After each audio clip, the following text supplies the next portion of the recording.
En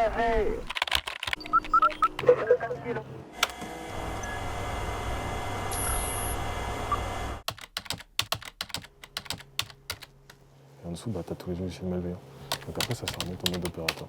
Tu pourras utiliser. Bonjour, est-ce que vous pouvez vous présenter? Bonjour, je suis le sergent Aurélien. Quelle est votre spécialité? Je suis spécialiste en cybersécurité et mon cadre d'emploi, c'est d'entraîner les équipes de défense qu'on appelle les SOC, pour Security Operations Center, qui sont des groupes de personnel qui supervisent des réseaux pour pouvoir déceler des attaques. Donc les entraîner et tester nos moyens de détection afin de voir s'ils sont au point et mis en œuvre correctement. Quelle qualité faut-il avoir selon vous pour exercer votre métier? Énormément de rigueur, il y a un cadre qui est très strict et qui est très réglementé au niveau de la loi. Aussi énormément de curiosité pour pouvoir se mettre à la place d'un potentiel adversaire, pour comprendre les choses qui ont pu se produire ou non lors de notre supervision. Quel est le niveau nécessaire à l'engagement pour exercer votre métier? Il va falloir avoir un bac+2, donc il y a un BTS cyber à l'école à Saint-Cyr-l'École qui permettra à l'issue d'obtenir directement le niveau nécessaire pour intégrer l'armée en sous-officier en tant que spécialiste en cybersécurité. Quel est votre parcours scolaire puis militaire? Donc j'ai commencé à faire une école d'ingénierie informatique, à l'issue de laquelle j'ai directement enchaîné sur l'armée de terre avant de me spécialiser au bout de 5 ans dans la spécialité de la cybersécurité. En quoi ce métier est-il essentiel dans l'armée de terre? Il est avant tout nécessaire d'avoir du personnel déployé